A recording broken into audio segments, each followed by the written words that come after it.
Coming up on Mountain News at 5:30, state and county officials continue to work along with nonprofits in helping folks recover from last year's flood.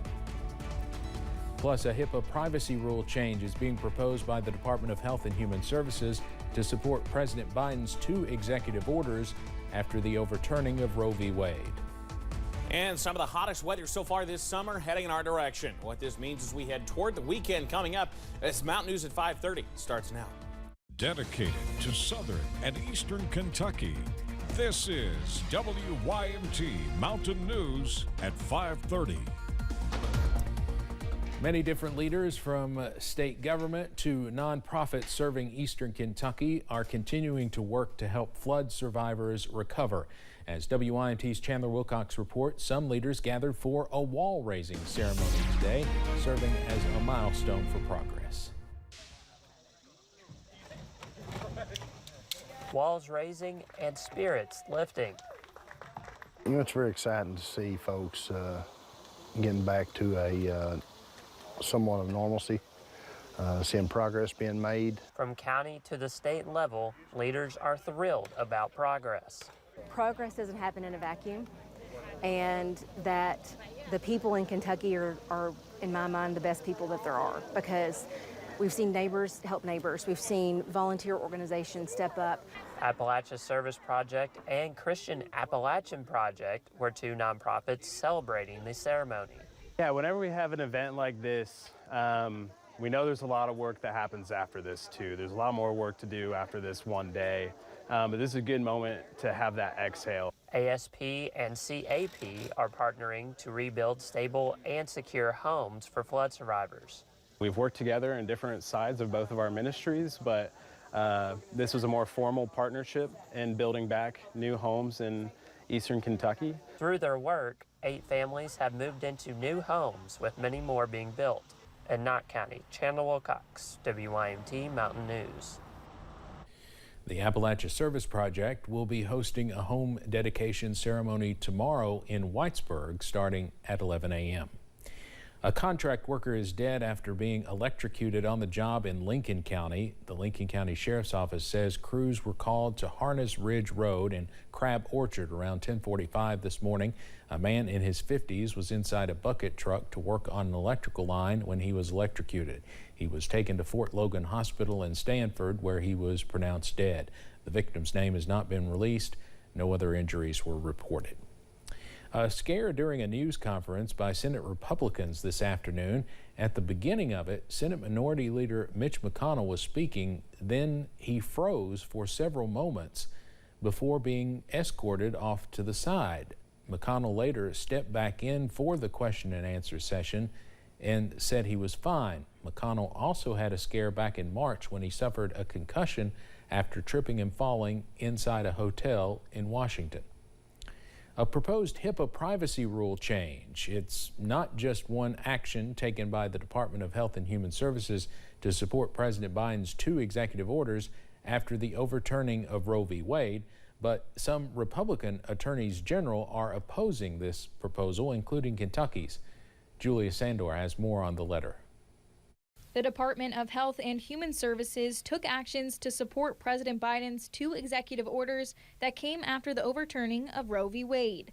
They proposed a HIPAA privacy rule change, which in part would protect the identity of women who receive an abortion from legal ramifications in states where the practice is illegal. In a letter signed by 19 Republican state attorneys general, including AG Daniel Cameron, they're asking the U.S. Department of Health and Human Services to halt a proposed HIPAA privacy rule change. In the letter, it says, quote, "The proposed rule would upset that careful decades-old balance. The proposed rule defies the governing statute, would unlawfully interfere with states' authority to enforce their laws, and does not serve any legitimate need. Relying as it does on a false view of state regulation of abortion, the proposed rule is a solution in search of a problem."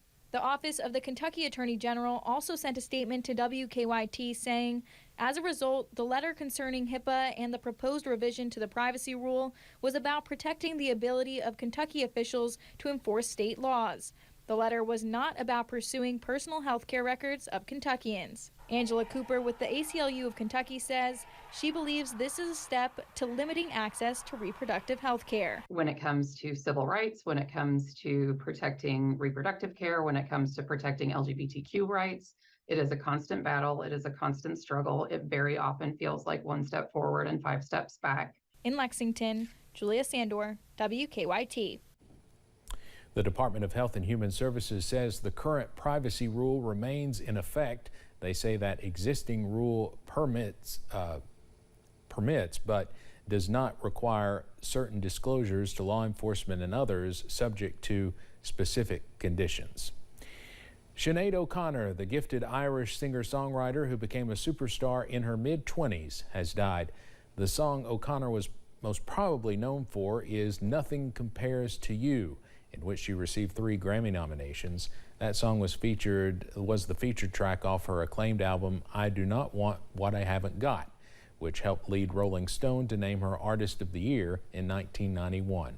She was 56 years old. No word on the cause of death. Hunter Biden's plea deal is on hold after the judge refused to accept it during a hearing. The initial deal fell apart this morning, so prosecutors and Biden's team reached a limited deal later in the day. It covers tax offenses, drug use, and gun possession between 2014 and 2019. What is next in the case or when the deal could be finalized has not been set. The president's son was planning to plead guilty to 2 federal tax crimes. It's very telling that the judge intervened here and said basically, no, I'm not going to approve some sweeping blanket deal. I mean, that tells you that the court has serious concerns about other potential charges here and also the scope of the deal, which seemed outrageous from the beginning. So let's see what happens. You know, this may change again, right, in the next hour 5 times. But this, I think, signals that there still very much is potential for prosecution going forward. The misdemeanors were for not paying taxes on time in 2017 and 2018. Rudy Giuliani is hoping to resolve a lawsuit against him by 2 Georgia election workers. In a late-night filing, the former New York City mayor conceded he made defamatory statements about Ruby Freeman and Shay Moss. They accused him of smearing them after the 2020 election. But in the filing, Giuliani refused to concede that his statements caused damages to them. He also says he still wants to argue that his statements about voter fraud were protected speech. Time story in the Weather Department has been the hot weather that is continuing to work on into the region starting today into tomorrow, Friday, and even parts of Saturday. Here's the view from our camera here in Hazard on top of the WYMT studios. Looking pretty nice. 90 the current temperature with plenty of blue skies out there. Upper 80s and low 90s just about everywhere. Manchester's the warm spot right now at 92, joining Ashland right now. But everybody within a degree or 2 of 90 for the most part. Factor in the dew points. They're in the upper 60s and low 70s in the majority of locations. It feels like 99 in Monticello, 98 in Somerset, 96 apiece in London and Manchester, 97 in Jonesville, even 95 in Jackson and Prestonsburg. We're dry in the mountains right now. We had a couple of downpours go up parts of Dickinson and Buchanan counties. Those have shifted on to the east, but we're watching the trailing end of this cold front, bringing a couple of showers through central Kentucky. They'll try to make their way toward us as we head through tonight. I'm not convinced they make a whole lot of difference, but what we will see, very muggy temperatures. Look at this. Low is by 5 o'clock only in the middle 70s tonight. Steve, I'll have the very latest on when we could see potentially the hottest weather of the summer in a few minutes. All right, Evan, thank you. More than 100 million people are facing heat alerts from California to Massachusetts as that heat expands eastward across the U.S., including through Kentucky. The Southwest, including Phoenix, is still under excessive heat warnings. Phoenix and El Paso will likely continue to set heat records the rest of this week. The temperature is forecast to climb to nearly 100 degrees in cities like Minneapolis and Chicago. Advisories for parts of the Northeast go into effect tomorrow. A crane on top of a Manhattan skyscraper partially collapsed after it caught fire this morning. The fire began shortly before 7:30 in the crane's engine department. The blaze caused the crane's arm, which was carrying a 16-ton load of concrete, to snap off and strike another building.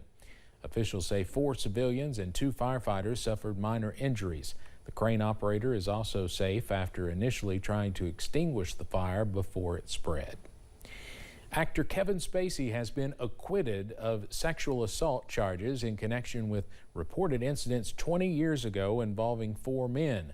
The jury in London, England returned its verdict this morning following 3 days of deliberations. Spacey was acquitted of 9 counts, including sexual assault. Prosecutors attempted to persuade jurors that the Oscar-winning actor preyed on younger men and took what he wanted.